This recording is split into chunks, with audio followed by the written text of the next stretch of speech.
and child.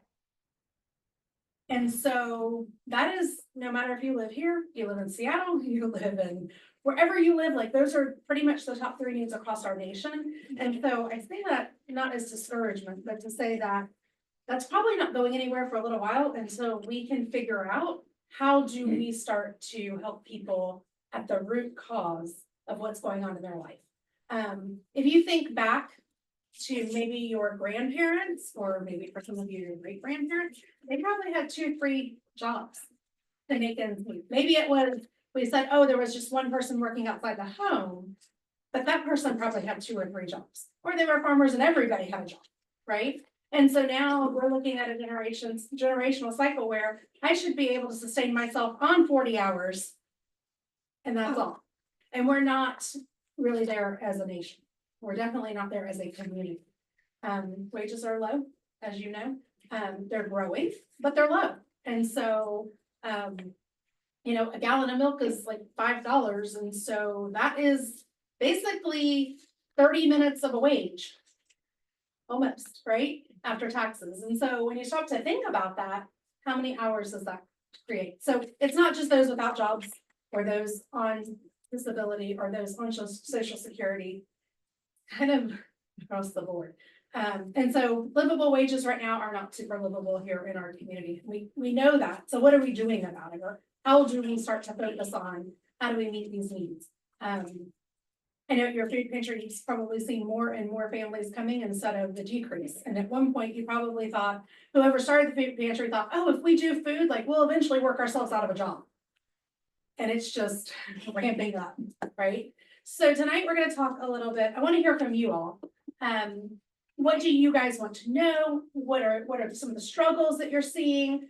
What are some of the things in regards to intake resourcing? Because that's what we're going to be talking about. So let's keep it on that topic. But what are some things that you're seeing so that we can start to piece that together as a community? And we're going to take maybe 3 or 4 minutes, not a long time on this. And then we're going to talk really heavily about intake and process and how do we get to the point of identifying what the root need is. And if we miss it in the first 3 conversations, how do we continue to look for it? How do we resource to that? Because I know that's a real thing too. So it's not just a one and done. So what are some things that you guys are seeing in your church community, food pantry? Does everybody here work in the food pantry? Like, no, just in the church. Okay. Let's just double check. Different areas of ministry. Okay, perfect. And we did a survey, recently, and I think the top things were clothing,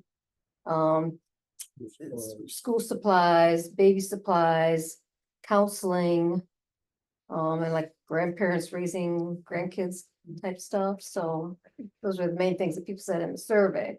I don't know if the survey captured the whole population, because it was just the food pantry people that came that day, but sure there's more, than what we learned from that. So, And so for most of you, do you serve within the church here locally?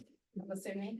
And are you all potentially looking to serve as maybe like a resource navigator within the food pantry? So kind of connecting people to resources? yes. Okay. Sometimes people are here because they were roped into it. So I just always like to get a good start on like, where are we headed, right? So I hope that it's because you're looking into serving. So I gave you a couple of forms. We'll start with the book. The book is just a gift to you guys. It's Redemptive Compassion. And this was written by a loving executive director. But ultimately, it is about the 6 core principles that we as a loving have really grown to look at. And so there are 6 weeks. You can do it as a book study, as a group study. You can do it on your own. You can put it on the shelf and read it one day. You have nothing else to read. But they're case studies, and they really take you and help you to explore what does God's word say about helping those in need. And it's not always, we don't always have the answer. Like we constantly have to go to the well. We have to constantly go back to him and say, hey, how are we supposed to be serving? What are we supposed to be doing here? Because ultimately, each and every case is a little bit different. The circumstances are different. So as we go through to this next hour, you're going to see not every case that we talk about is cut and dry. There's so many layers to life. And so part of the process at Loving is to break down some of those layers to figure out where are we headed. What can they do on their own? What can't they do on their own? What are they capable of doing? Those types of things. And so we're gonna go through a series of questions that's hopefully gonna lead you to start figuring out what are their assets. Because we know that everyone has inherent value and everybody can participate. Everybody, maybe it's just breathing, but they can participate. And so are we allowing them to participate at the level that they can? And then we're making up the difference. And then we're gonna talk a little bit about the difference between a blessing and a handout, right? Because there are blessings that we like to give, but if we're giving a lot of handouts and we're not allowing other people to participate in their life circumstance, then they're becoming dependent. And so we're trying really hard not to create more dependency, but realizing that sometimes it does. So that's the book. Read it, enjoy it. I think it'll walk you through it. It'll ask you a series of questions. It'll give you a case study. You'll say, this is what I think I would do. And then it's going to take you through, well, maybe that's not the best thing. And so eventually you're going to sharpen yourself through God's word and through the book. So that's what it's about. But the first sheet that you have is a client intake form that I made specifically for churches. Okay, me and the team, I say me, but really the team. And then the second form is the client intake form that we use internally at Loving. You can see the size difference. One is about 7 pages and one is 2. And that is by design. So if there's someone at the food pantry or someone that you see on, at Publix or wherever you see them, right? And they tell you, hey, I have a need for this thing. The church intake form is a little bit shorter because it's mostly your reaction, your conversation. What is it? What's going on? And so there is some basic demographic information. So the first thing is, I may not ask it right up front. Have you ever worked with Loving before, right? But I might say, have you ever heard of Loving? And most people are going to say no. Like that's just the default answer. No, tell me about it, right? And then we go through, we, meaning Community UMC, we, the church, the capital C church, we're part of a network of resources called Loving. And so I'd like to connect you with them, right? They have more resources that can assist you in your current needs. And is that something that you'd be open to exploring? There's people that say no, like I'm not, I just need what I need and that's okay, right? So not whether it's a yes or a no, doesn't matter, right? We keep on going. And so then it talks about, before we go far into this process, we want to be clear about how it works. And this is more from a Loving stance. Your church can adopt any language they want to put there. That is not, it's a boiler that we put there, but it's so that they can understand that you're part of a network of resources and neither one of us is going to solve all of their issues on our own, right? It's going to take a lot of resources to do that.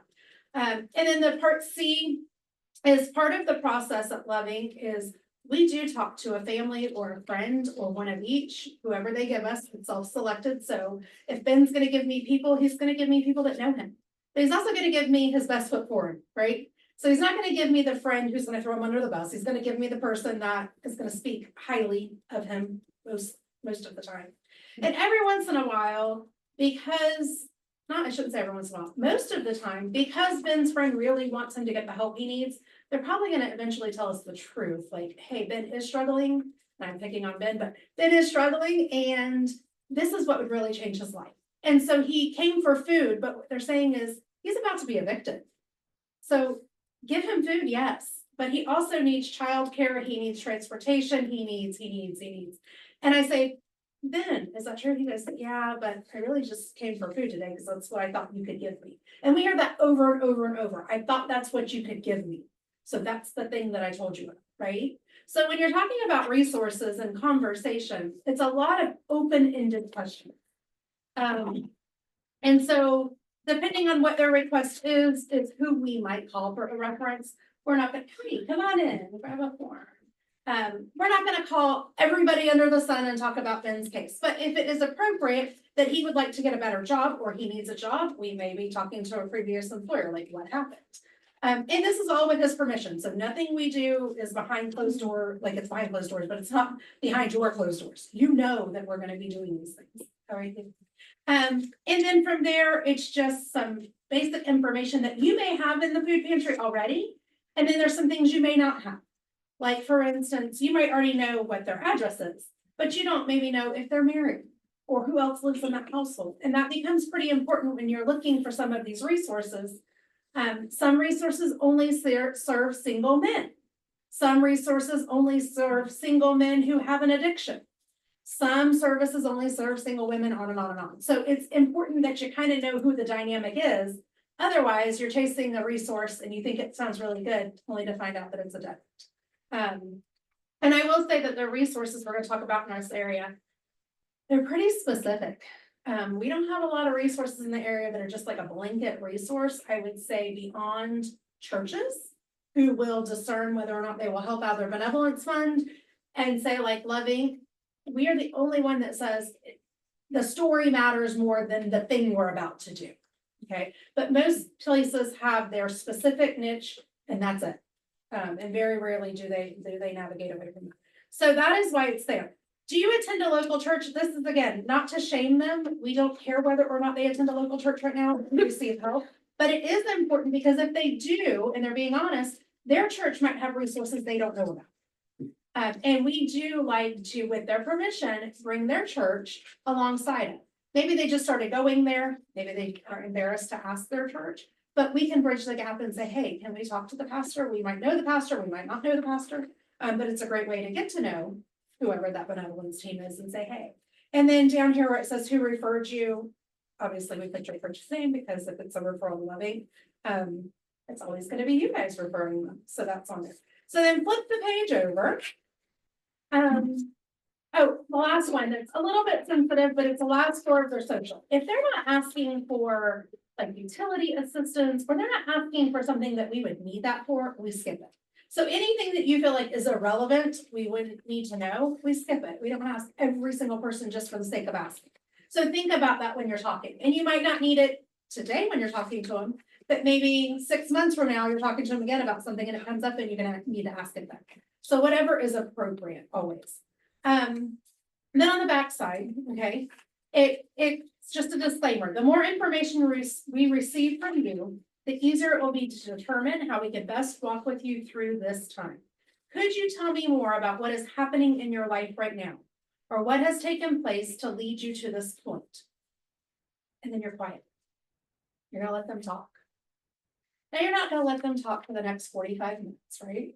But you're gonna let them give you kind of a synopsis. And then you may have to guide and say, okay, tell me more about that. Or, hey, let's remember that. I'm gonna write that down so we can come back to it at a later time, but let's talk about this thing.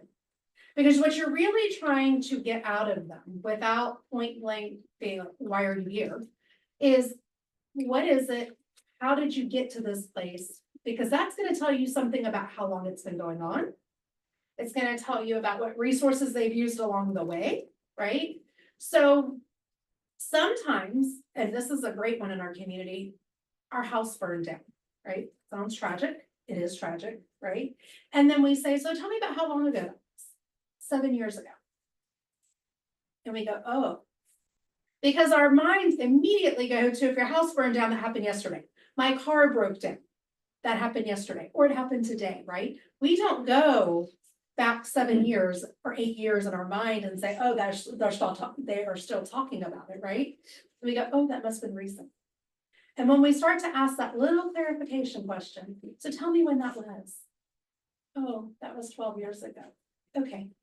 So potentially they've been stuck, and that's not a bad word, like that's not in a negative connotation, but they might have been stuck from that point forward because they didn't get the proper resource that triggered for them to continue to move forward. So we have kind of a spectrum that we use, and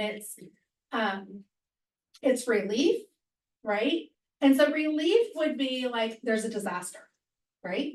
And so it's just getting you back to the state before the disaster. Well, if you were born into disaster, guess what? You don't know a pre-disaster state other than like infancy and maybe even consumption. You know, for some of them have been born with addictions and all of the things. So think about that for a minute. So you've got relief, and then you've got this little window that we talk about. It's like that normal range, and then you've got the trajectory that's going to go up to develop. Okay, so you've got relief, and that often takes some rehab, right, to get to the spot of development. Development is where we want people to be. They're ready to learn, they're able to learn, they have the headspace to learn, right? And we can get into our brain waves, but we won't do that tonight. But basically, they can learn to live differently, right? With positive reinforcement and behaviors. But it doesn't mean I can tell you 100 times that you should live better if you haven't repaired what's in your past or let go of it, right? And so there's ways to do that as well. Again, different topic, but it's important to figure out, when did this start? Has it always been this way? Oh, I've always lived this way. Okay, can you ever remember a time you didn't live this way? Yeah, when I lived at home. Okay, what was that like? All of a sudden you start to realize, okay, at 21 or at 16 or at whatever age, they made a decision that started to change their life. One path or another. I had an accident at 40 years old. Okay, and then what happened? And once you can determine that, now you know kind of where you're working with, right? Because right now, everybody that's coming into a food pantry, everybody that's coming into a clothing shelter, they're just a face that needs clothes. They're just a face that needs baby items, whatever the product is. And so we often say, yes, we want to know about that thing you need, but we want to know about you. If they leave and I don't remember their name, they probably didn't have to very long, right?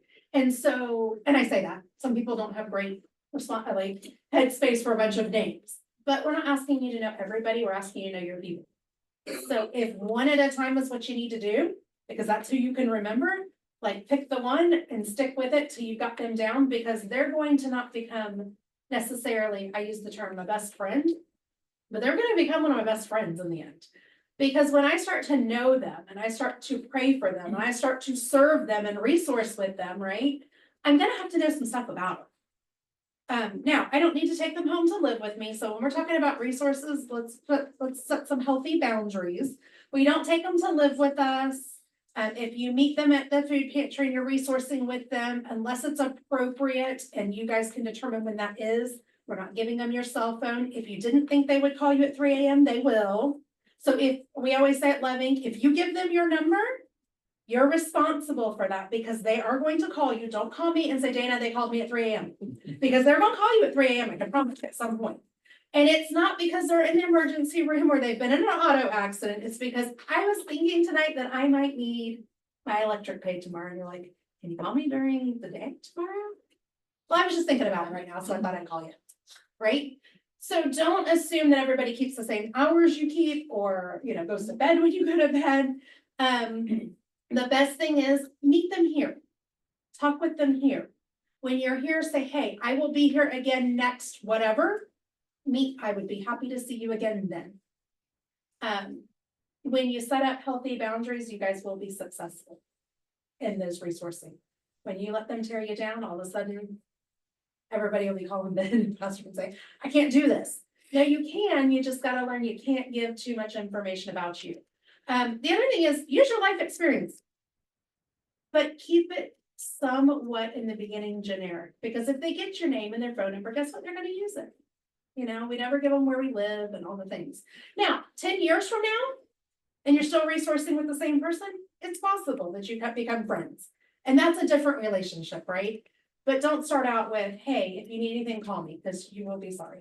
And I've learned the hard way. And it's not because I don't care. It's because after you resource with 3 or 4, they're all starting to, they run your life. So don't let them run your life. And then there's a spot for interviewers' notes and resources shared. So we're going to talk about resources, but this is really for you. You can tell us anything under the sun. This sheet, after this, you're going to text or email it to Loving, and we're going to start to follow up with them. But let's just say you solved it for now, and there's no reason to go any further. Like you're like, oh, we did that. There's no reason to go any further. You know, internally, you guys might decide who needs to come to Loving and who doesn't need to come to Loving. And you guys will decide that. But the reality is the more notes that you write of how you felt about the conversation, what was going on, sometimes it seems judgmental because you're like, oh, my gut reaction was this. Write it down, but take it with a grain of salt. Because as people start to talk to you, right, the layers start to unfold. And so while their story has a lot of holes in it in the beginning, all of a sudden, conversation 3 or 4 starts to weave those in, you go, oh, that's not so far-fetched. Oh, they might know something. And then never take for granted, they might know something about their situation. So what resources have you tried? Where have you been? Write it down. Because you will think that I will remember when I see them again, but a week's gonna go by, or 2 weeks is gonna go by. You're not gonna remember, so just write them down. And then we always have, just like those yellow notepads, and we doodle on them. And so we just keep doodling. If you write really well, your penmanship, you could take those, pull them off and staple them to this. But if you don't, then reserve this space for after you've doodled to just write the highlights and the things you need to remember so that it's a little bit coherent. Because it's gonna be your roadmap to start out with. And so that's basically what we're building here is a roadmap, right? So they're gonna tell you, okay, I have called 211. Okay, what have they given you? Or what resources they give you? Well, I don't remember, I just remember calling there. Okay, well, you can write that down. But 211 is the United Way's resource hotline. It's not gonna get you too far if you don't remember what they told you when you called, right? So it's kind of like calling Love Inc. and them saying, they gave me some resources. What did they say? I don't remember, but I called Love Inc. Okay, so we also, if you guys have a copier, sometimes we will write down resources and then give them a copy, whatever you want to do. Because again, their lives are chaotic. If they weren't, they wouldn't be here. So anything that you can do to help them take it and be successful. Most of them, not everybody, carries a cell phone. That notepad works really well to say, hey, pull out your notepad, right? Write it down. And in 2 weeks, put it on your calendar, because when you come back, you're gonna ask for me. My name's Dana. So put my name on your calendar. So when you come back, you know who you spoke to. We know maybe who they spoke to, right? But it's also giving them some responsibility. They can know who they spoke to and who they're gonna come back to. All right, so the next form, any questions so far? Yeah, I do. Yes, sir. When the person, that illustration you gave a few minutes ago, said, well, this happened so many years ago, what do you say to them? So I say, oh, okay, well, so what has happened since then? So it's I had a house fire 12 years ago. Okay. And did anyone come alongside of you then? No, I've received no help since then. Okay, how have you been sustaining since then? They know something about their situation. I have struggled ever since then because I've never been able to find a job or I've never been able to get back on my feet, whatever that story is. But what it does tell you is, have they struggled since then or no? I then got a house and Habitat for Humanity helped me and I was stable, they don't say I was stable, but I was doing good, for 2 years. And then I couldn't pay my rent because I lost my job, or I was doing really good and I started having health issues. Whatever that is, you're just trying to find the timeline. And what is the timeline? And don't be afraid to, again, ask the question. Don't assume, don't accuse, ask the question. If you can turn it into a question, questions are not pretty much non-confrontational, right? There are some questions that we reserve for like the second or third time we're gonna talk. But questions, when posed the curiosity, you're curious. And when they sense that you're curious and that you actually do care, I'm amazed at what comes flowing. Because remember, well, maybe you don't know this, but we have a system that has taught people that if they lie, because we have to learn how to speak to get what we want, right? Kind of think of, if you ever had kids, think about what your kids will tell you to get what they want. And then when you find out the truth, you're like, why didn't you just tell me the truth? Well, because I didn't think that you would, I thought I'd be in a lot of trouble. Or I didn't think you'd let me go. Or I didn't think you'd let me have that thing, right? So think about that mentality. And instead of us rewarding the lie, which they're not necessarily thinking they're lying to you, they're just trying to get what they want. So I use that term because that's what it is. But it's not in a vicious, malicious way that they're lying. They're just manipulating to get where they need to go. And I often say that, like, if I was homeless, living on the street and needed something warm and food for my family, I don't know exactly what I would do, right? If the church or whoever said, can't help you.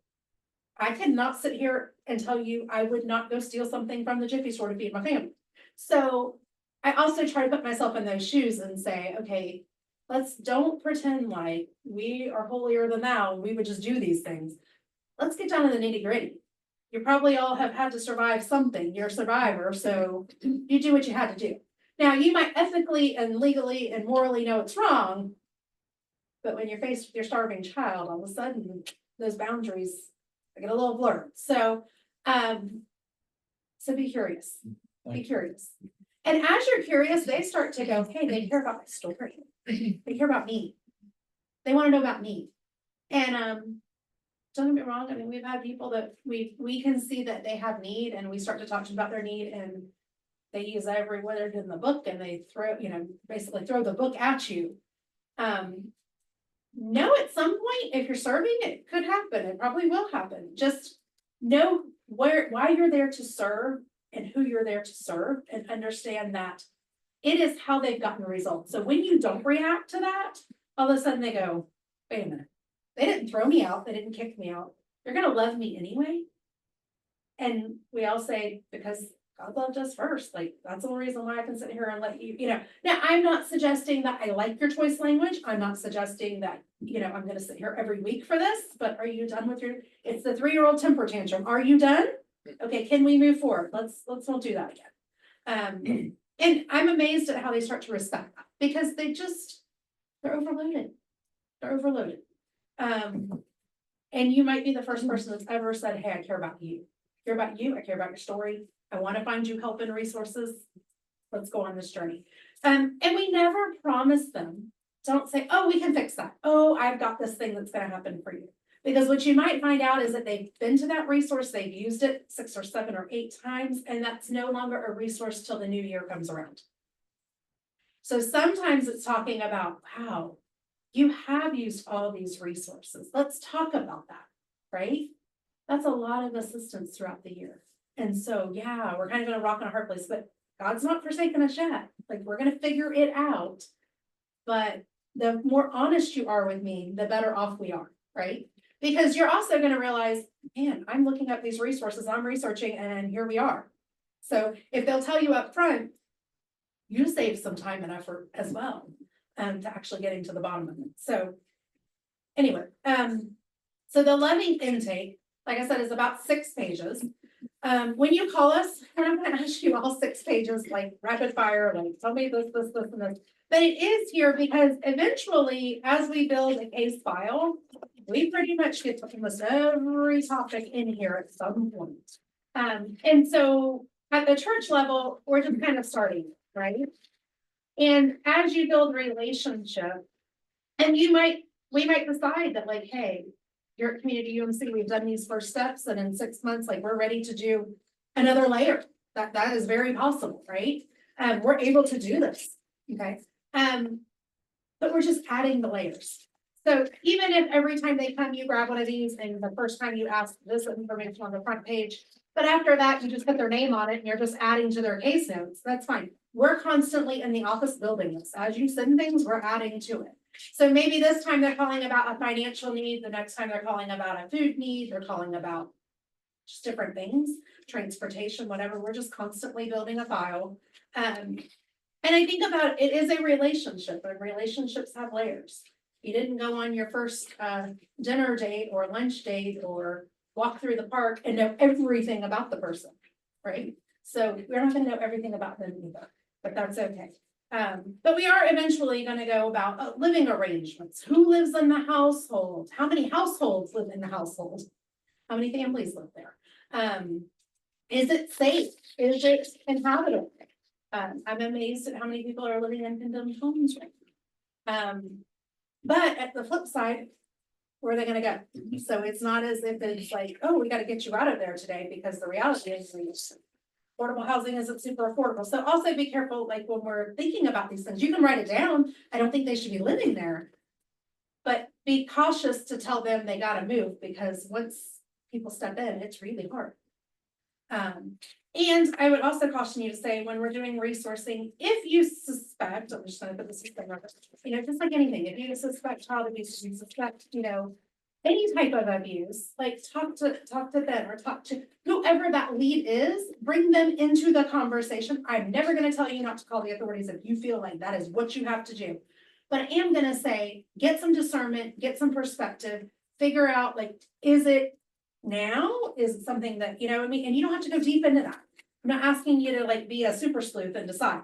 If they come in and it's like imminent and they say like, hey, I'm in danger, then obviously act on it. But also just ask the question, how long has this been going on? If they don't want to answer you, that's fine.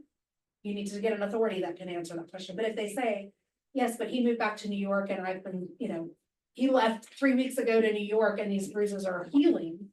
You have to decide, are you taking them at their word? Would you like help? Can we offer you help? The Haven, a great resource. The Haven of Lake and Sumter, we refer to them all the time. We say, hey, would you be willing to talk to somebody? And we let them decide, hey, authorities need to get involved, whatever. So there are resources for that, because as you get into life with people, they tell you things. Kids tell you things. And so I don't say, don't call, but I do say, keep your wits about you. Think about it. What's the timeline? Because there are women who will tell, and then there's also men who will say, I have been abused. And we immediately tense up. And then we say, well, how long has that been going on? Oh, well, it was going on for years. Oh, it was going on for years. When did it stop? Oh, it stopped 2 years ago. Okay, we're moving forward. But on the onset, it sounds like right now, I'm in imminent danger. We'd have everybody in shelter. I mean, in the early years, I was constantly calling for well checks. One of our best resources is if we think someone's in danger too, you can dial the non-emergency line for your sheriff's office or your police department, and they will go out and do what's called a well check. They will literally just go lay eyes on the situation. They are not upset when we call 5 times a week. They are happy to go do it. They will go lay eyes on the person and then they will call you back and say. So when in doubt, that's a great resource. They'll also ask you, why are we doing a well check? And so, but I've never had them ever say, oh, well, we don't need to go to. That doesn't sound like something we need to go to. I always say better safe than sorry, but we try not to abuse the privilege of having them go do that. So, okay, let's talk about resources. So in this community, there is 211. If you just pick up your phone and dial 211, that is the United Ways hotline. And they have a ton of resources that they can offer the person or you. Okay. The other one that we started using a lot is called Hope Florida. HOPE Florida. It is an initiative by the Department of Children and Families. They piloted it in several counties, and it's now statewide of Florida. What we do find is that some people are staying here and some people are just sojourning through, and I say, we can say transient, but they don't know how long they're staying. So sometimes when we connect them with Hope Florida, and we know they're not going to be staying here very long, then they will work with them long-term wherever they go in the state. So that sometimes is a good resource too, that we push. If we know that someone is fleeing or whatever, we can give them to Hope Florida. They're gonna track them wherever they go. Because we try to stay pretty locally central to kind of Bellevue down to Fruitland Park. Kind of that's our service area, and so we try to stay within that. Rent, utilities, everybody needs those, right? Your St. Vincent de Paul societies are great. Your Catholic charities, great. Mid-Florida Services is another one that we do a lot of utilities with.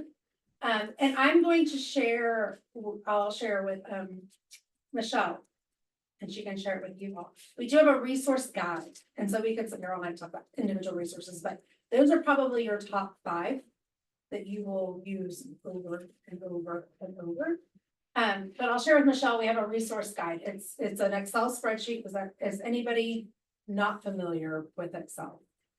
So it's just it's a spreadsheet you'll pull up on the computer or your phone or whatever, and you can click on the tabs. They're by category. So from baby to auto to appliance, transportation, just click down and then it will tell you, here's the resources in that area.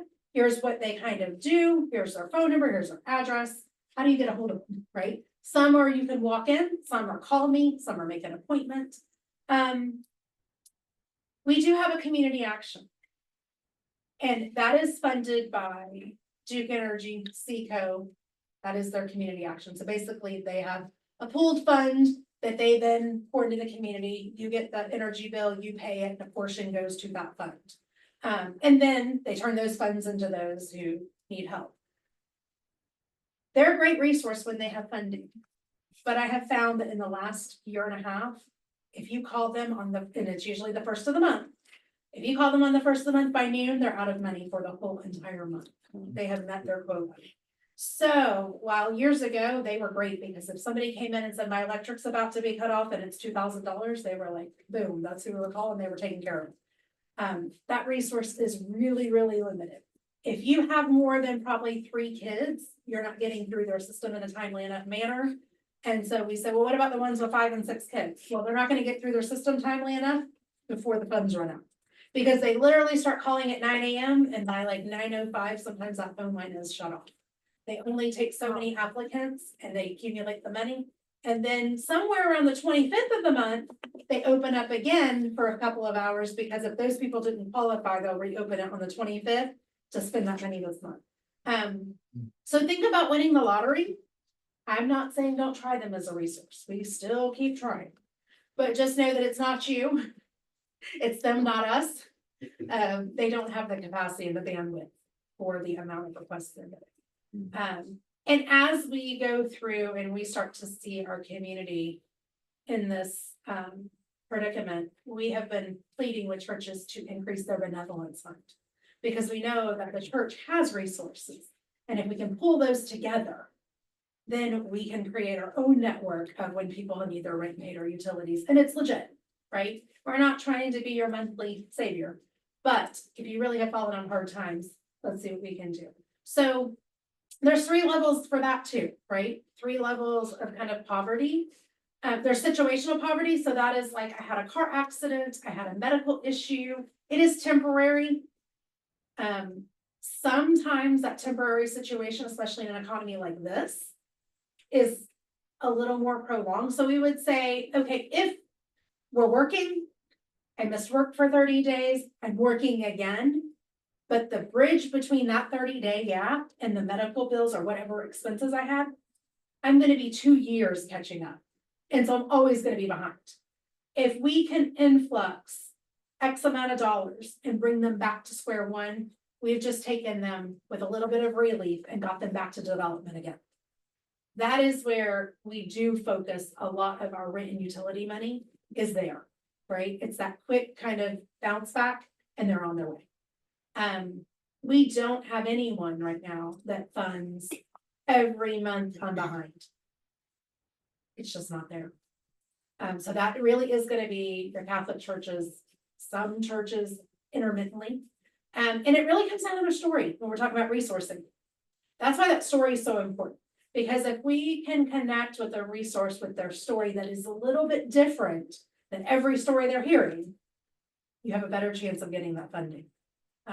And that is just the way that is the way that it is. Everybody's got a story right now. And then there's generational cycles. Those generational cycles have been going on literally for years. And so as you're taking their story, as you're doing resourcing, you're trying to look for that. What have they not been taught? Where's the lack? Is it education? Because again, if you're constantly every month behind the 8 ball, why? And if we put you back at square one, if you don't have the skills to keep going, you just fall back into it. And so you are kind of looking for that as well. Is this fix going to fix it, or is it just going to perpetuate? And for that, I gave you a brochure, and we change it every quarter, but we have Journey. And those are just life skills classes. They're free, they're open to the public. Anyone can come, you all can come. I'm amazed at what I learned when I sat there in classes. And I wouldn't have told you I needed a lot of life skills, but as I sit here, I'm like, oh, I do need healthier boundaries. Oh, we do need. So, and they change each quarter. Right now they're at Hope Lutheran Church just because of space. Hope Lutheran really is not that involved in it. It's just where we have space. But what we found is generational poverty. This starts to make the difference. They're starting to realize that the pennies matter.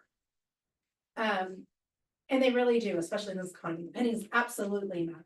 So that 77-cent or 79-cent Polar Pop every day, while as a treat is not a big deal in the big scheme of things, that every day or twice a day, or buying my crackers at the Jiffy store, at the convenience store, or buying bread at the convenience store, even milk, that adds up. And so while, most probably in this room would never dream of that, maybe the Dollar General, but not the Jiffy store shopping, that's just where they've shopped all their life. And they live paycheck to paycheck, but more than that, they have already robbed Peter to pay Paul. And so what we find is that they live in community. And so a lot of the people that you serve probably live in a community where if I have a job and you need something, it's my responsibility, it's his responsibility, it's her responsibility to pull our funds together all the time. And so we never get out of that cycle because you might have sustained and your problem is gone and next week you get paid. But guess what? We need your paycheck now. And so we're basically multiple households living off of this pooled income. And so when we start to talk about boundaries, they go, but those are my friends. I said, right. But if you would stop borrowing from your friend and they stop borrowing from you, you both could start to stand on your own 2 feet. And that is a concept that we're not judging that. We're not saying like, oh, you have to stop doing that. No, like it is a life skill. It is a learned skill to live on your own 2 feet and to start taking care of your household first. And if you have an abundance, then share it. But if you don't, you're never getting out of the cycle. And when one of you loses your job, you're all dependent on that person making $200 a week. I only go so far. And if I'm using your $200 and you lost your job, well, why won't I join you? Because you're staying home all day, right? You're having a great time. And so eventually, like, it's the cycle. And we see that cycle. We see that cycle over and over and over. So what we have done is with Journey, we say, hey, bring your friends. We hang out on Tuesday nights and I'm amazed at how many of them start to bring their friends because they want to hang out with their friends, but we're feeding them a meal and they're getting some talk time and they're getting some life skills and they're starting to stand on their own 2 feet. And so that's important because we believe work is rough, right? We believe that, why should we have to work? But work was there before the fall. And so we say that all the time, like work is good and depression starts to release. And isolation starts to release when you can start to take care of yourself and contribute. And we say, maybe it's volunteering because some of them are on disability and they're not able to keep a job. Like they're not able to keep a job and pay their bills because they don't know what today brings. Get them to volunteer in the food pantry if they like, let them start to assimilate and give back. In whatever it is. I mean, don't always send them out to pull the weeds, right? But they are a resource too, and they're a hot commodity. And then as you get to know people, for us, we've started to build a network of our clients. And so we know that this one's really good at oil changes. And we know that this one's really good at cutting hair. And maybe it's not professional, right? But it is services that they're able to provide. And so we don't say, hey, go to this unlicensed beautician, right? But as they start to network and we start to know that, we're like, hey, did you know that Judy can cut hair? Hey, did you know that Ben can change oil?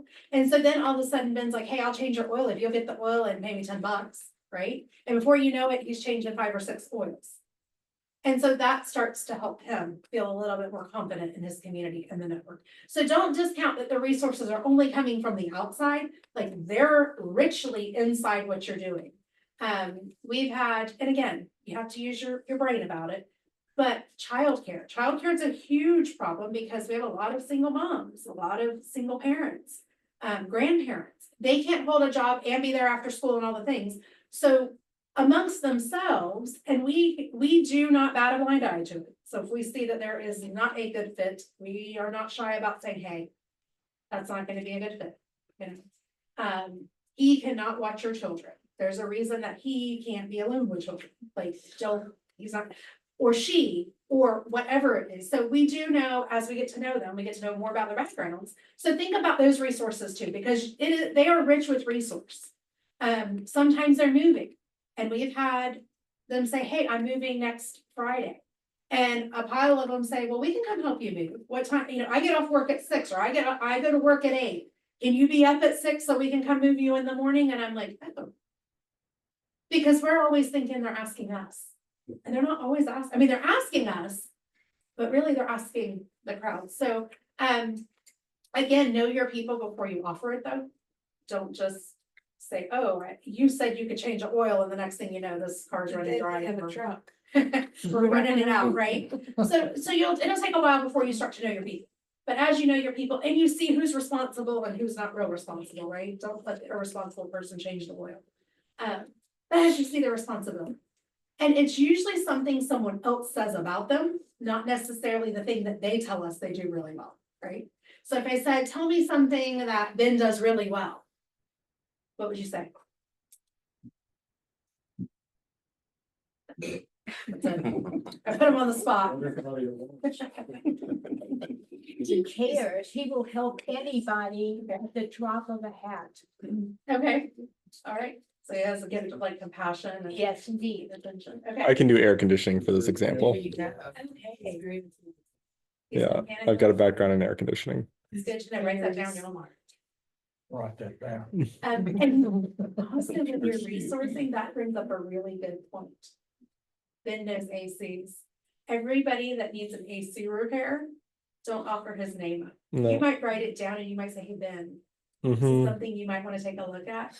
Don't give away your friends. mhm. Or your enemies if you have any of here, but you know what I mean, like, don't offer it, write it down. You can be thinking it, you can be taking a note about it, this person came to mind, write it down. Do not say, oh, I'm gonna talk to Ben about that, because he knows a lot about that, because you know what happens?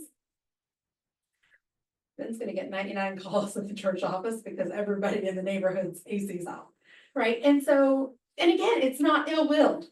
It's because they found a resource and here we're gonna use it, right? And then that puts him on the spot. And then it's like, well, you changed Judy's air, but you won't change Leroy's, like what, you won't change Al's, what's wrong, You don't like Okay. them? Been there. Like, maybe not, right? So, and I would also say with resourcing, we don't always resource everything right now. I might give you 2 resources and see if you're faithful to go call them or go connect with them, right? Phones.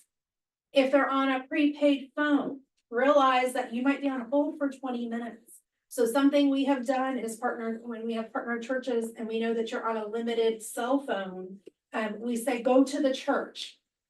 Call them ahead of, like, we call the church and say, hey, they're coming. Go to the church. You can use the phone at the church. Now, you can't call everybody and do your, 5-hour conversation on phone, but you can use the church phone to make 2 phone calls or 3 phone, whatever it is, right? And it's amazing how over the years, people really in the beginning abuse that. And then as they learned, like, no, you can't be on the pastor's phone all day. Let's go. Then they really respect the boundary. And they come in, they make their phone call, or they come in and make their copies or whatever it is. Do you guys have a fax machine? Not fax, no. No, okay. A scan. A scan, okay. So a lot of times they need to recertify, their food stamps, or they need to do this thing because if you ask them, food's not lasting all throughout my life. Well, I lost my food stamps, which means then they also could be potentially be losing their Medicaid and their this and their that and all these things. And so sometimes they need to fax. So we do have a fax machine. We're not right around the corner, but if it's ever something that needs to be faxed, you can always scan it and email it to us, and then we'll print it and fax it. GCF doesn't take emails, email scans. They do allow them to upload them in their portal. So if they remember the password and they can get on there, they can upload them there. But a lot of times we find that they don't remember those things, and by the time you get them, you've used your hour. So we can do that as well. But oftentimes we ask them, like, are you on any government assistance? And when does it recertify? Like, when do you renew it? Because if they're coming close and they don't have their wherewithal to get that done, then it does put another burden on the system, because they're not gonna have their Medicaid, so they're gonna go to the emergency room. They're not gonna have their food stamps, so they're gonna come back to you guys for food, for more food. They may have cash assistance, they're gonna lose that. So it's the domino effect, and sometimes as government goes, it could be 30 or 60 days before they get it back. So we try to remind them, hey, that's coming up. We do have a lady named Lisa who works with people when they have difficulties getting their things rolling and disability rolling, or recertifications. She's pretty good at figuring out the why. And they're pretty, I mean, we have to think about that too, that their job is to support people, but it's also to protect the trust fund. It's only gonna go so far. So if they can cut somebody off because they didn't follow the rules, they're gonna cut them off and then you're gonna prove that, you still need it. And, it seems harsh, like, well, you just lost it yesterday, why can't you get it back? Well, there also has to be some responsibility of get your stuff in, because, I don't know about you, but we're spending a lot of money, or federal money on this thing. And so that's great. People do need healthcare and all the things, but we also need to be responsible with it. So, that is part of that process. What are some other resources just that you're feeling like? Yes, ma'am. You said there are 3 levels of poverty. Oh, yes, Right. There's situational, there's generational. Did I miss one in between? and there is spiritual. Spiritual. That's spiritual poverty. So, and like that, and I say spiritual, but also relational poverty. So also realize that some people are just coming here because you talk to them. It's a safe place to come. They may or may not need food, but they're coming because you care about them, right? So also recognize that food may not be, it's the thing they're coming for because it's what you have. But if they're just coming to hang out, put them to work. Hey, you can come hang out with us. You can, pack bags or boxes or whatever it is. And so sometimes it's just figuring out, are they lonely? And again, you don't have to take them into raise, but invite, I know you guys invite them to church when it's appropriate and that type of thing. So it's like, hey, maybe it's just that they need that spiritual or relational piece of life. And I say spiritual, not everybody that comes to us, like we pray for them. We don't always pray with them. We pray for them. But if we say, hey, is there anything we can pray about? And they say, absolutely not. Like, do not pray for me. We're not going to say, well, we are going to pray for you, right? Did you read our name? We're like, okay, that's not a problem, right? They can go on about their day. We're going to pray for them and be merry, be well. Hopefully we'll see you again, and then we can continue on. So looking at that constantly when you're talking to somebody, like, what is their motivation? And sometimes we're wrong, like, so don't jump far to conclusions, just take it in, assess it, discern it, and know that you might be in the ballpark, but you might find out next week something completely different that changes your mind. So, I always say be fluid, because we don't know what we don't know. And it's very easy to say, you don't need that, you need this. Well, I might have known that I needed that thing. I told you I needed that thing and you told me I didn't. So I will never tell anybody they don't need it. I'm just like, are you sure that's what you need? How confident are you this is what you need? And how are you gonna pay for it next month? Is there a plan? We assume nobody has a plan. They might have a plan. Some of them have big plans, like they're gonna buy a house next year and I'm like, homeless to Harvard, and I'm not saying you can't do it and I'm not saying it doesn't happen. But we gotta crawl before we walk and walk before we run, so for sure. Other questions, other resources that you guys are thinking, okay. Do you get a lot of young children? Like babies? 0 to We're 1? starting to get more and more of that. I know that the school, that is a large need. Cause I would assume with the elementary school right here, you get a lot of do you get a lot of walkovers like after school? Like Not a ton, but the school has named that particularly really young care is lacking in the area. So the Early Learning Coalition, they do vouchers, they do VPK vouchers, but they do other vouchers for daycare, I think, as Mhm. long as mom is working or volunteering at a qualified place, then they can get childcare. And some of them will even pick up the children, like on a Oh. bus or whatever, and allow mom to go or dad to do that. And a lot of them, their hours are like 6:30 a.m. to 6:30 p.m. What I would say, especially in this area, is as one pops up, go say hello. Take a little visit, see what it looks like, see what it smells like, see what it sounds like. Because not all childcare facilities are created equal. Just because they have a license doesn't mean like, hey, let's go over there. So, but that's another area that, parents look at that childcare bill and say, I need to stay home. And sometimes that is the best thing, right? But sometimes it is, they're not leaving their home. And so, they're isolated. And so then you've got other things that are like postpartum depression setting in and those types of things. So looking for those things and those outlets.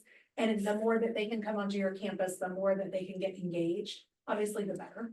But they may not know that. And so we're just real with people. Like if you see it, treat them like you would your children or your grandchildren. If you don't have children or grandchildren, your nieces or nephews or like people, treat them like real people and bring them in to your table. And I always say that if you walk into a restaurant today and you go sit down with some strangers, they're gonna look at you kind of funny, right? Yeah. It's like go across the street and just join a table after you leave here. What are you doing? Can't sit here. Like, I don't even know if they'd say you can't sit here. They're just like, what are you doing? Like, we're having dinner here. What's your problem? Right? But if I said, hey, come on and sit with me, they're like, I don't know who that is. Oh, this is Ben from the church. All of a sudden, he's just got credibility because I just said this has been from the church. I may not have been very well, but he's got credibility. And so that is one of the things, that is one of the best things you can do for all the people that we're serving, is give them some credibility. Give them a seat at the table. And I don't mean you have to take them to Sunday afternoon lunch, right? That's not a bad thing, but I know them before you do it. Like, again, that goes back to those boundaries. But giving them credibility, meaning when you see them in the store, let them say hi to you. Sometimes our clients in the store don't want other people to know how they know me, right? So if I know you from church, I might say, hey, how's it going, Michelle? And you're like, good. And you're like thinking, oh, Dana's gonna out me. And I just say, oh, it's so good to see you. I'm glad I ran into you. And we go on about our day. Like I cut it off before they have the chance to A, captivate me in a 20-minute conversation, or B, embarrass themselves because they're with other people and they don't really want them to know that they call Living for assistance, right? But I also don't want to just shy away from them and act like I don't know them because I do know them, right? And so I don't have to always say how I know you, just, yeah, you know, you're just another member of the community. And they feel like a member of the community when we don't run the other way. And if they start to tell you their 20-minute story, you say, you know what, come by and see me on Tuesday. It was great to see you, and start walking away. Like just, you set the boundary, you set the tone.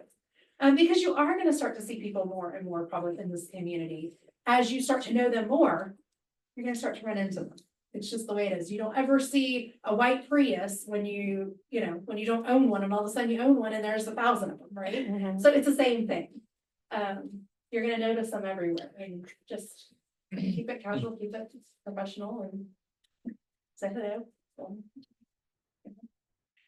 when you see them buying the thing in the store that you think is a really poor choice, you don't have to point that out either.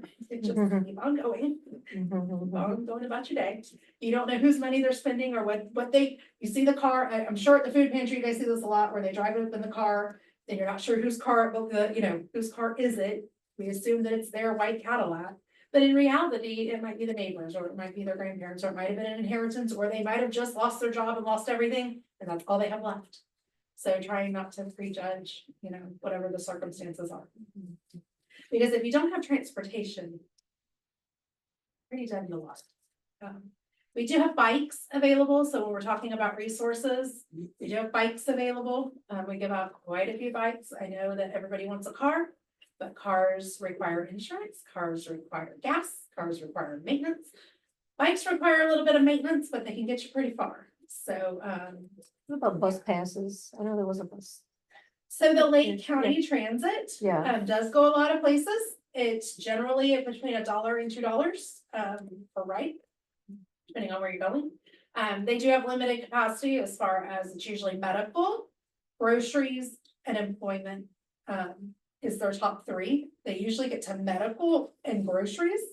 They hardly ever get to taking you to employment because they're so busy, but it's a great resource.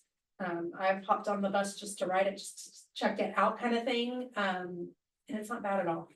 And they go to all the major places. I know in Lake County, and they really don't go county to county. So as long as your people are in, if you've got something in Claremont, they'll take you down there. To Berries, they'll take you down there. So You have to call them or? you do, you call the number and I'll send, that's on the resource guide as well. For the bus route? Yeah, you can jump on certain places, but you can also call and schedule. They'll pick you up at your house and take you where you need to go. Gotcha. And where did you say there's any medical and what else? Mostly medical and groceries are the top two priorities. And then when available, or you can jump on the transit that's going, like if you go to a bus stop, You can get on there and they'll, you go to bus stop to bus stop, but they will take you, Lake County will take you directly to your door, so, if you're on your crutches, you don't have to like go such the hub, you know. But I will say that the difference is like, hub is preferred because you control, you see the bus route, you go there, you know how long you're sitting there. If they're taking you door to door, I think it's a 4-hour window on both sides. So let's say they take you to a doctor's appointment, they're gonna pick you up. Could be 4 hours before your appointment, drop you off, then you call them when you're ready, and it could be up to 4, it's not generally that long, but it could be up to 4 hours after. But for $1 or $2, that's, again, it comes down to time and money at that point, and so, and I get that. When you have a busy schedule, everybody says, oh, well, it's so inexpensive, well, yes, but. Do they go to all bus stops or? you They to have a know it? route, they have a route that you can print out. It's and two it different shows you. services. Yeah. There's a regular old bus service, but they also have a door-to-door service. Right. So it's that two is different the Whitney- services. The bus stop when I was wondering. Yes, so they have different color routes. And you Okay. can pick it up and it tells you kind of what time they'll be picking you up at that bus route. And so like, for instance, if they pick you up at bus stop A and it goes to, Winn-Dixie or whatever, it's gonna do that route pretty much a couple times a week. Okay. Yes. Yes, just like a regular old school bus. But nicer. So I just had a question about the process. So we start doing this, it's Tuesdays and Thursdays, it's 1 to 3, is that right? When the food bank Mhm. is, and so I think our view is that we would be in the Family Life Center at a table. Who's ever, working or directing people to us, or if there's a sign or whatever, we have resources coming and talk to us. And then we would have a couple volunteers sitting at a table who would be willing to meet with people. And then we would fill out this form and then we would call you. Is that kind of the process of how that works or? Yeah, I mean, you can take a picture with your phone and Mhm. just send it over, email it over, or you can. I did put our phone number, like if you want to text it, you can text it. Okay, And then from there, we can help you with resources, so it might be the fact that you said, okay, I looked on the resource guide, but I do not know where to go with this. Then we can feed you some resources, hey, you could try this, you could try that. You can call our phone number while you're sitting there with them, if we're open. It's not likely that you always get through to a human that can give you the resources, because we do close at 1 typically, but there's usually somebody there till about 4. But they can also guide you. So sometimes it can be on the fly and sometimes it's, hey, let me research this. And next time you come in, let's sit down and let's talk about it. So sometimes it's the fact gathering and then the processing and then let's feed back to them. and then is there a point where we would hand the phone to them and then they would do this intake, this longer So process? yeah, what or would happen is yeah. if you decided like, hey, you know what, we do need to get like a full intake. Mhm, Then what we'll do is we'll call them okay, and say, hey, and we probably will feed back to whoever, on here, there is the interviewer's name. So we'll know who you are, whoever's done it, and so we might call you and say, hey, you know what, this looks a little deeper, should we call them and talk to them about this stuff? And you might say, hey, I want to do that, or you might say, yeah. Give them a call. And then the clearinghouse will give them a call and they'll take it a little deeper. okay. But again, keeping you in the loop at whatever level you wanna play at. It's gonna take some time for you to get comfortable playing at a deep level. And how long does an interview usually take? So would we plan to be within the whole 2 hours, maybe a half an hour, so we can see 3 or No, 4 I would people, or yeah. what would you think? So for typically, it's 20 to 30 minutes, that initial conversation. Mhm, We're not trying to get down to like childhood level yet, but we are trying to get to where we at, right? So about 20 to 30, I'd say we set 30 minutes for intake and then we go from there. So about 30 minutes, some are gonna take 40, but some are gonna be done in like 20.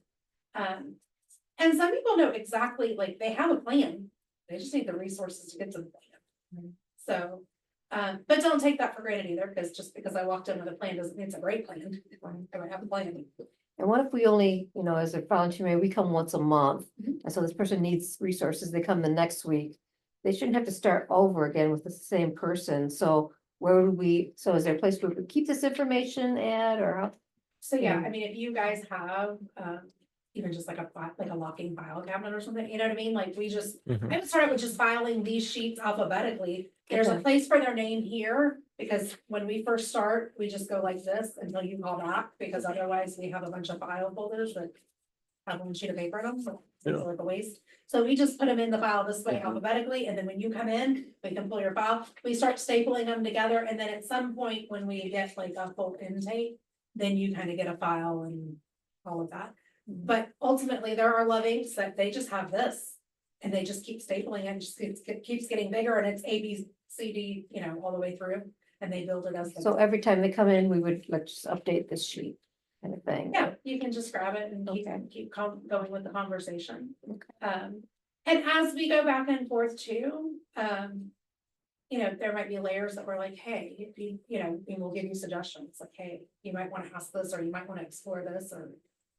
And it doesn't mean that because, you know, Michelle's working with this person, that this person has to wait till Michelle's here again, right? The next person can come pull it, and you could skim those notes and see what Michelle wrote, and it's okay to say, give me just a minute while I catch up. Mhm. I don't want you to have to tell me your whole story again, give me just a minute, right?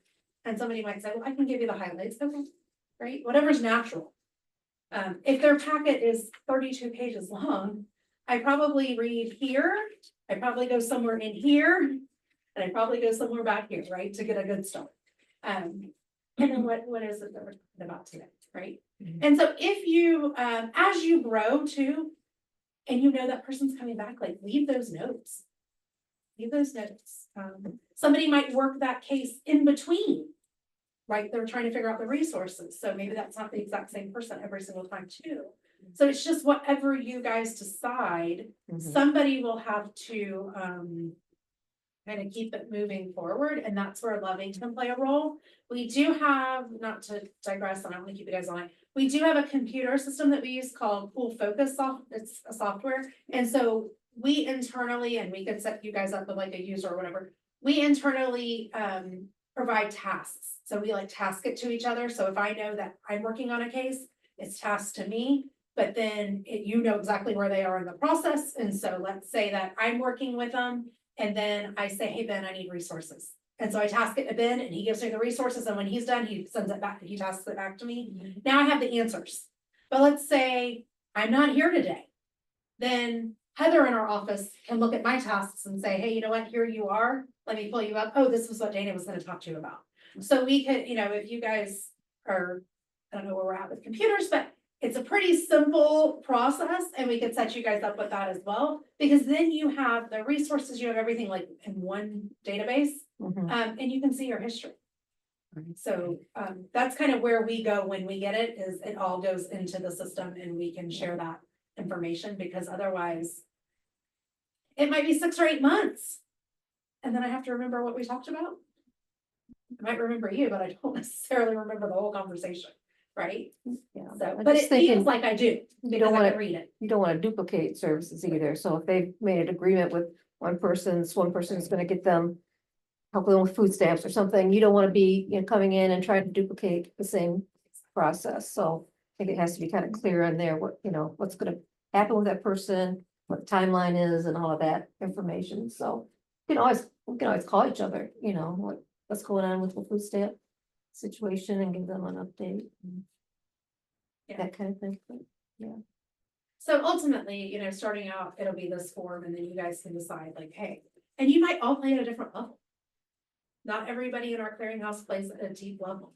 Some people are qualified, and I say qualified, like called to go to a deep level. And some people are like, hey, I'll hit the surface and I'll do but I can't, if you're taking it home at night, I always say this, if you cannot sleep, right, every once in a while, because something bothers you, okay, that's just like, let's, you know, maybe God's working on your heart. But if every time you leave here, you are dreading the fact that people are in need and you just can't sleep and you're distraught by it, then you need to talk to your leadership, and that may not be the best place for you, because I don't think that our call is supposed to be this heavy burden that we're paralyzed by. It should give you energy to want to go out there and right the wrong for sure, but also work with people and be energized by it. So if it's just straight draining you, that may not be the best place. Now, if you're too over exuberant about the things they've got going on in their life, well, that's a different side. But yeah, so everybody's gonna have to just kind of see where they're called to serve and where it feels comfortable. And like I said, a little discomfort's good, but a Mhm. lot of discomfort after a season is not. Cause as you get to know them, you might have been serving somebody for a couple of years, and as you start to unfold their story, you just might find out that you've been serving them and they really didn't need those services when they needed other services, and that's okay. Don't feel like it was all for naught, because you've been building relationship with them. You know, when we know better, we do better. Maybe that person's been coming for years and you thought, why are they coming? They don't need to, and you start to hear their story and you go, oh, they really do need to be here. Again, don't beat yourself up over it. We're just all learning on this journey and figuring it out as we go. And I think another thing is that probably will get a lot of people who maybe are using substances or abusing substances, and I think that's, referrals to AA, referrals to other resources.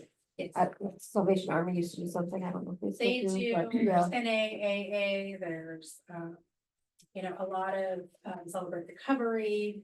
I'm trying to think, there's some other things in this community that are called something different, but there's a lot of that. There's Grief Share.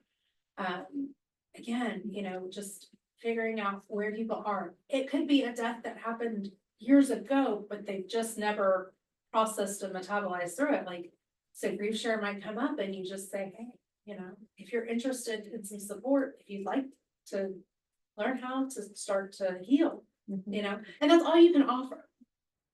I've never told anyone you need to go to AA, you need to go to NA. Listen, I can tell people you need to go to rehab. You need to gain weight, you need to lose weight. What has that ever done for anyone? Right? Because we know that until you choose to change your behavior, you're just going because I told you to. You might as well be sleeping, right?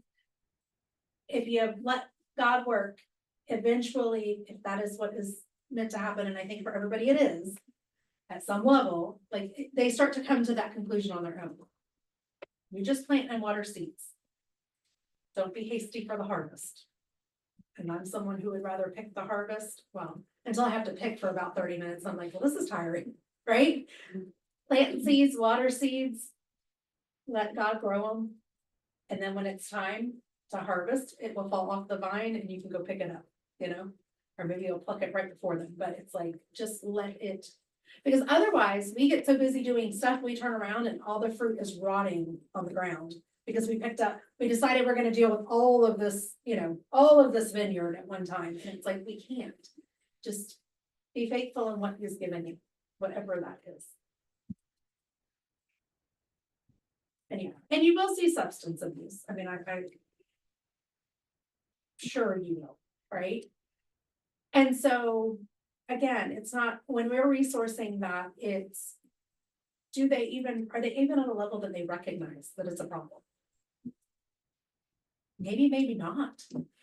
But oftentimes we don't walk through it until they're ready to tell us about it. Now, I will say this, I'm not gonna counsel you why you're drunk. I'm not gonna counsel you why you are high. If I know that is what it is. I'm also not going to assume just because I know that you drink or that you do whatever you do, that you're always in that state, right? But if you're belligerent or there are signs that you're falling asleep, you're not coherent, then I will say, listen, I would love to have this conversation, but we're gonna have to do it a different day. Because it's not a good day for you. Mhm. Go home, do what you need to do. Let's try again. And I don't say because you are in this thing, because if you want to start a fight, we'll tell them what they know to be true, but you may not, and with prescriptions now, you don't sometimes know the difference, and they legally can take their prescription now. It probably says don't operate heavy machinery, and a car is considered heavy machinery. So we've had people that we've had to drive home, but they're coming to your food pantry already. So like it's kind of a selected sample that's already coming. So I don't know that you're gonna deal with that on a high basis, on a regular basis. But they could be showing up to the food pantry, less than clean and sober. And so serve them where they're at. Listen to them. It might make the difference of becoming sober. But I don't know that anybody ever got sober because you told them to get sober. So, Mhm. just know that, right? It's when circumstances start to change and they start to be part of society and they start to get resources and feel a part of that, some of that starts to subside if that is the reason that they're doing it. You know, I just am serving people and for a person who's in that position, it can be very frustrating when you're giving somebody help and they're not using it in the way that you think that they should use it. And so I think it's really important to have an open mind when you're working with people, meeting them where they're at. Being, setting boundaries, but understanding that not everybody's gonna respond the way that you think that they are. yeah, absolutely. Just remember, it's not your life. I said that all the time. Like, I'm not going home with you. I don't have to live in your shoes. I don't have to live in your house or your tent or on the street corner. It is not me. So I need to be careful where I put my righteous judgment. Because the reality is I'm not going to live in that. If you're choosing that, and I use that term loosely, but if you've made choices that have landed you there, it's gonna take a series of choices to get you out. And so I'm not having to do that. So I don't have to get mad at you for living that way. Because you're not inviting me to live with you that way, right? I want what's best for you, but sometimes I don't even know what that is. And we've had people say, we've put them in shelters, we've put them in motels, we've gotten them in housing, and they walk away 2 days later. Why? Well, because the reason that they're on the street, we didn't solve yet. And so putting them in housing isn't enough. It makes me feel better, right? But it didn't solve the issue. So again, they might know something about their circumstances. And we don't have to fix everything with resources today. Remember, if it took them 10 years to get here, I don't want to say it's gonna take 10 years to get out, because that's not always true, but it's gonna take some time. And if they're not calling you because they're in dire need to get off the street or to get out of their situation, then it's you with the problem of where they live, not them, per se, right? So be careful of that. And we're resourcing. And first, last, and security deposit are very expensive. So before we tell somebody they shouldn't live where they live, or that they shouldn't be living with 13 people in this apartment because it's against the lease rules, we might know that and we might plant that seed.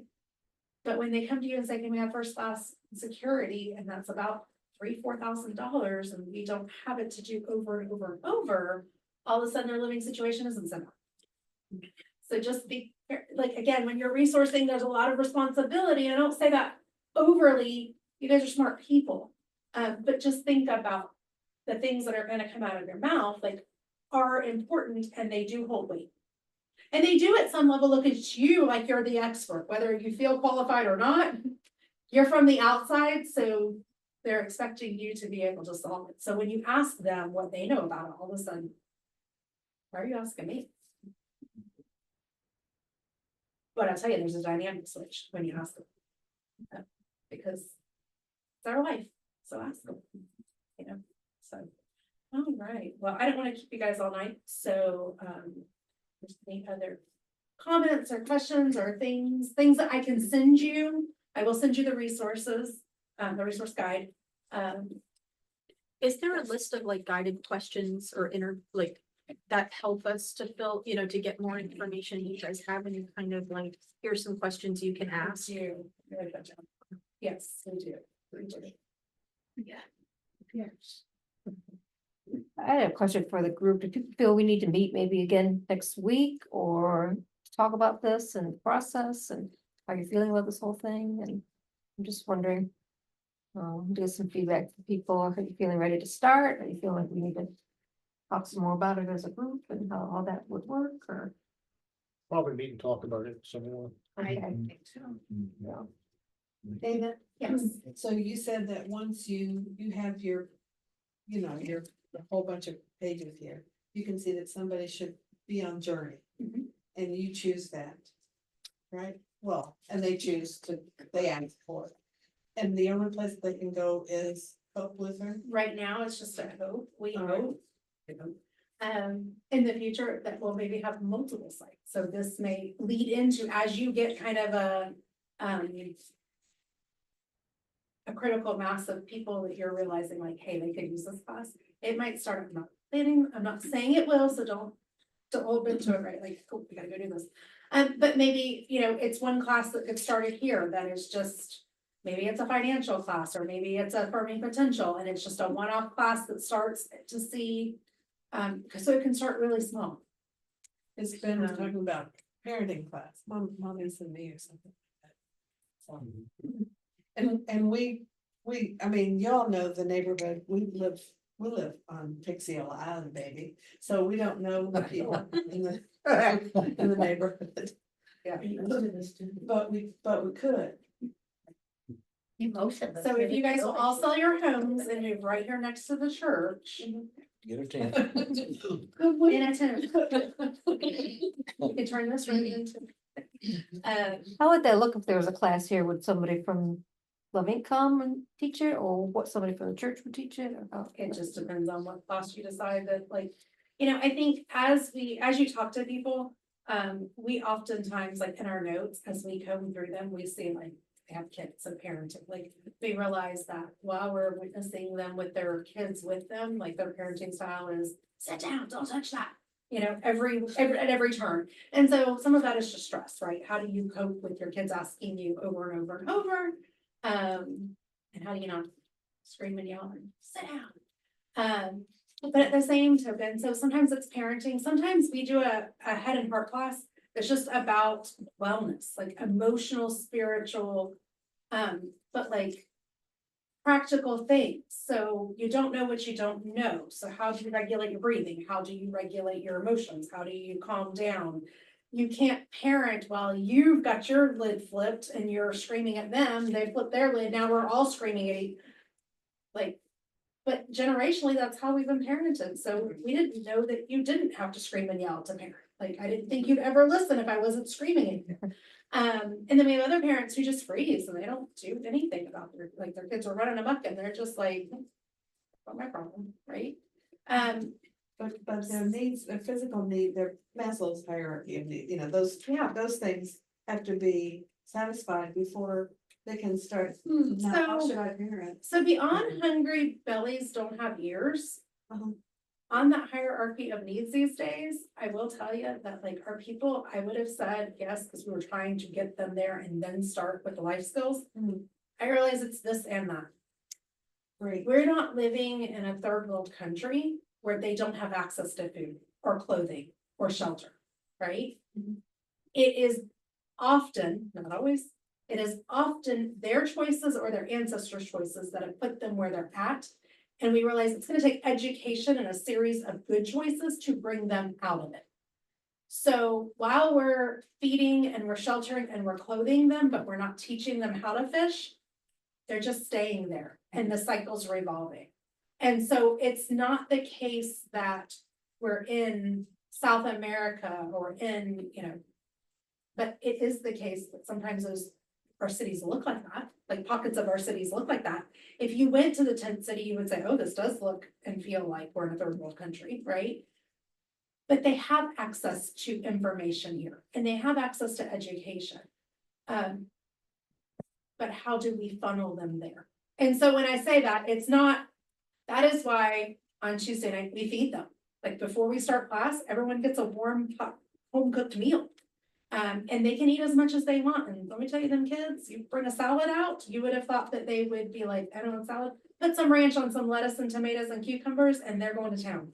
They can't get enough. Because they don't have fresh fruits and vegetables on a regular basis. They cost money and they're expensive. So, when we say hungry bellies don't have ears, it's literally, let's feed them, and then right behind that, let's teach them. Right, they're ready to learn. But we can't feed them today and teach them next week. We gotta feed them and we gotta teach them. And so I think that's why churches break bread a lot together, right? Because the pastors might know something about, if we feed you, we can talk to you and you're not listening to your stomach saying, when's he gonna be done? When's she gonna be done? So yeah. So feed them, teach them. We do offer childcare. That's a huge thing. So some people just came because, I know they just came because we were gonna watch their kids for an hour in the evening, right? But then their kids also say, when are we going to church? And as much as we've tried to say, this isn't like This is at a church, but this isn't church. Imagine if you actually went to church, what this might look like. So we really try hard not to replace what church services. So we don't teach a lot of, we don't teach any real Bible studies or anything like that because that's the church's role. That's not our role. Our role is boundaries. Our role is some parenting. We just did a single and parenting class because we had a lot of single parents and they ate it up.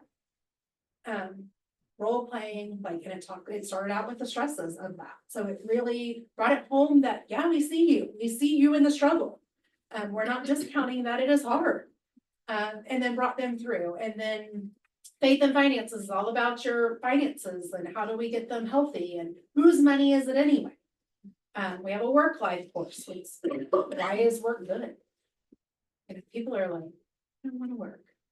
I'm like, well, you don't work, you don't eat, right? And that's easy to say, but it's hard in practicality. Because again, we live in North America, we're not letting anybody starve or practically letting them starve. But we have a lot of people that don't know where the next meal is coming from. And so that's where, food pantries and things. So it's out there. But teaching them. Absolutely.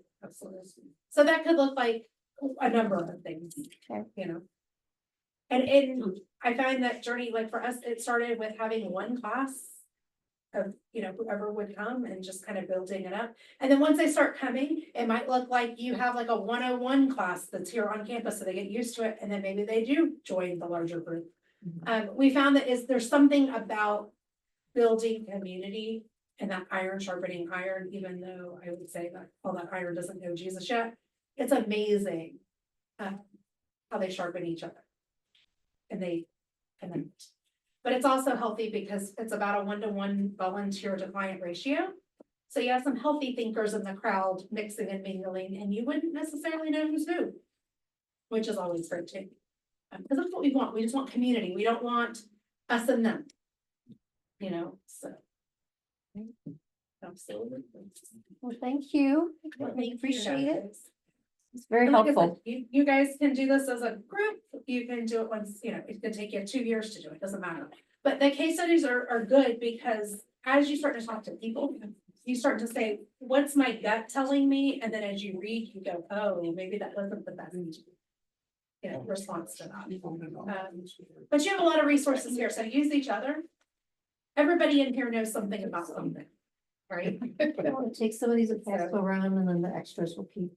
And then we need to definitely set one where I don't think we should wait a long time. to meet. No, next week, Okay. availability, I can't do next we week. can't do next No.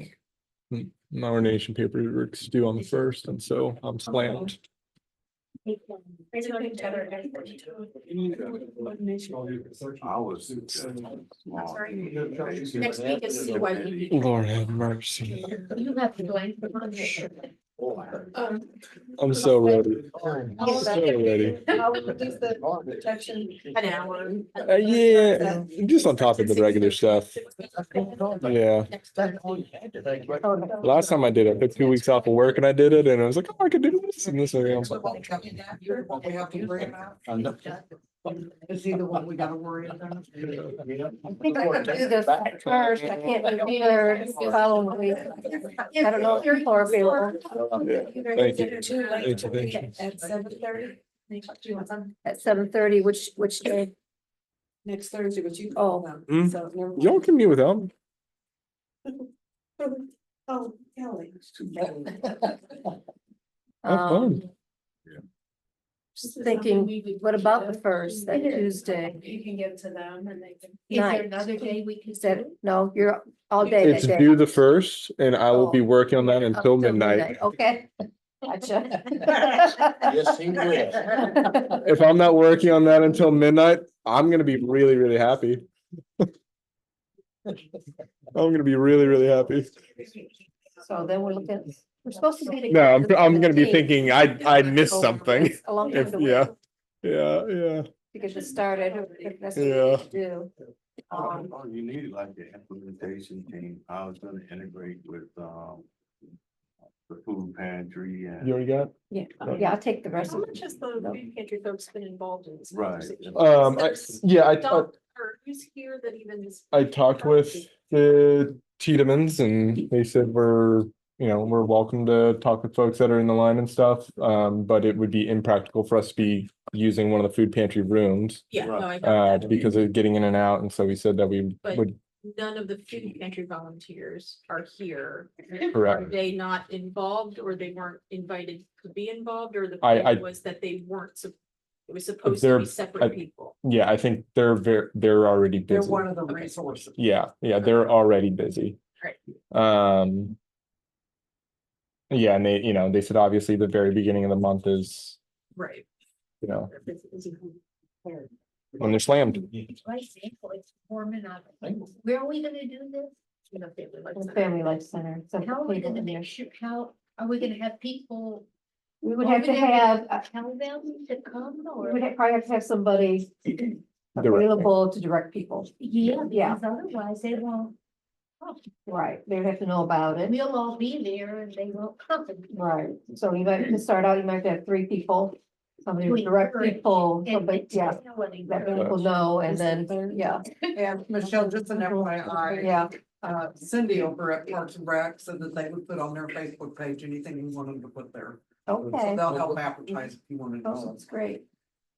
And then the voter registration stuff, I don't know if that's something, I know that cutoff is October 6th for voting, and the vote by mail, I think, goes up until maybe the 20th of October, I'm not exactly sure. So if we want to pass out those resources or even have them available at the food bank, is it, I haven't seen it, is it like a placard? The materials? Yes, it's We got it. it's either in the main office or maybe they put it in my office. I don't remember. It's floating around somewhere. It got delivered. I think it's something we could have just available at the food bank for people who want to take cards, just cards and, yeah, for people that want that resource, but. Well, we need to decide how it's gonna get communicated. Yeah, Are we gonna be there handing it out physically? Or I don't think we can ask. the Let's food go ahead and let- people to well, hand it yeah. out, because they're not involved with this at all. Yeah. right? So We thank you so much for your time before we jump into meeting. Yeah. Yeah, thank you so much. This was absolutely incredible. Yeah, thanks for all of your help. Yeah. Appreciate it. Thank you so much. Question and resource guide that I'll share with you guys. Cool. And if there's anything else, then let me know, Michelle or whoever. Okay, We'll do you want to what just we can email with them the- to me and I can distribute it or not? Yeah, okay, great. So the resource guide is online because it changes all the time.